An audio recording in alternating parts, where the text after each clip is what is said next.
नमस्कार, मी मयुरी आणि आपण पाहत आहात 7 स्टार न्यूज। पलूस नगर परिषदेची निवडणूक शांततेत पार पडली असली तरी निकालाने मात्र संपूर्ण तालुक्यात राजकीय खळबळ उडवली आहे। मतदानापासून मतमोजणीपर्यंत नागरिकांमध्ये कमालीची उत्सुकता होती आणि निकाल जाहीर होताच पलूस नगरीत काँग्रेसच्या विजयाचा जल्लोष उसळला। या निवडणुकीत काँग्रेसच्या सौ संजीवनी सुहास पुदाले यांनी प्रतिस्पर्ध्यांच्या तब्बल 1349 मतांनी दणदणीत पराभव करत आपली ताकद सिद्ध केली। हा विजय केवळ वैयक्तिक नसून काँग्रेसच्या संघटनेच्या बळाचे स्पष्ट प्रतीक ठरलाय। निकाल जाहीर होताच काँग्रेस कार्यकर्त्यांनी फटाके फोडत, गुलाल उधळत व घोषणाबाजी करत विजयाचा जल्लोष केलाय। एकूण 20 सदस्यांच्या नगर परिषदेत काँग्रेसने 15 जागा पटकावत स्पष्ट बहुमत मिळवले। राष्ट्रवादी काँग्रेसला केवळ 4 जागांवर समाधान मानावे लागले, तर भारतीय जनता पक्षाला फक्त 1 जागेवर समाधान मानावे लागले। या निकालाने पलूसच्या राजकारणात काँग्रेसचे वर्चस्व निर्विवादपणे सिद्ध झालं असून विरोधकांना मोठा धक्का बसलाय।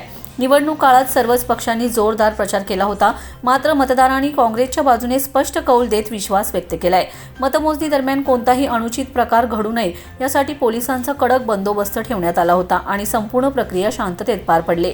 विजयानंतर प्रतिक्रिया देताना सौ संजीवनी सुहास पुदाले यांनी मतदारांचे आभार मानलेत। तसेच डॉक्टर विश्वजित कदम, महेंद्र आप्पा लाड, वैभवराव पुदाले, सुहास पुदाले, गणपतराव पुदाले, भरतसिंह इनामदार, विशाल दळवी, विक्रम पाटील, गिरीश गोंदिल, प्रकाश आप्पा पाटील, परशुराम शिंदे व सर्व सहकारी यांच्या मार्गदर्शनामुळेच हा विजय शक्य झाल्याचं त्यांनी ठामपणे सांगितलंय।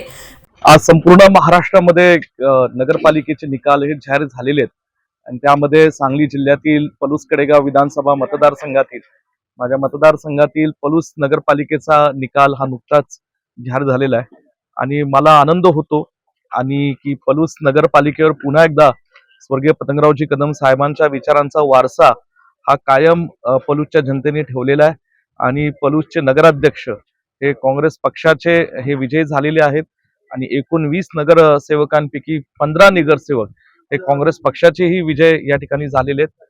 मी पलूस शहरातल्या सर्व नागरिकांचे आणि सर्वसामान्य लोकांचे मनापासून या ठिकाणी आभार मानेल की पुन्हा एकदा त्यांनी माझ्यावर, कदम कुटुंबावर, काँग्रेस पक्षावर हा विश्वास दाखवलेला आहे। त्याचबरोबर जे कार्यकर्ते आणि जे उमेदवार गेले 25 दिवस, 1 महिनाभर या निवडणुकीमध्ये मनापासून राबले, अशा कार्यकर्त्यांचेही मी मनापासून या ठिकाणी आभार मानेल आणि हा जो विजय आहे हा स्वर्गीय पतंगरावजी कदम साहेबांना आणि त्याचबरोबर स्वर्गीय वसंतराव पुदाले दादा असतील, स्वर्गीय खाशाबांना असतील, स्वर्गीय गुंडादाजी असतील, स्वर्गीय अमरभाऊ इनामदार असतील, स्वर्गीय राजाराम सदामते असतील, या सगळ्यांना हा विजय मी या ठिकाणी अर्पित करतो। धन्यवाद।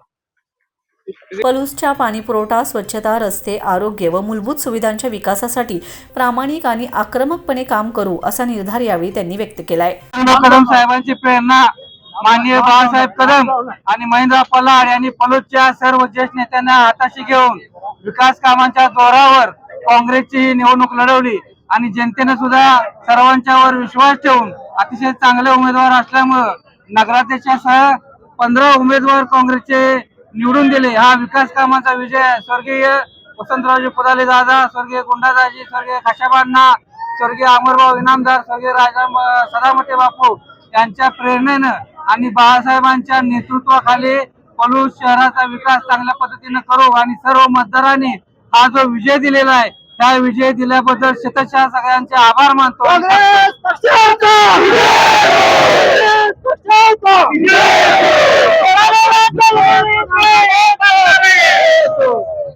Laxman Patil, 7 star news, Ishwarpur.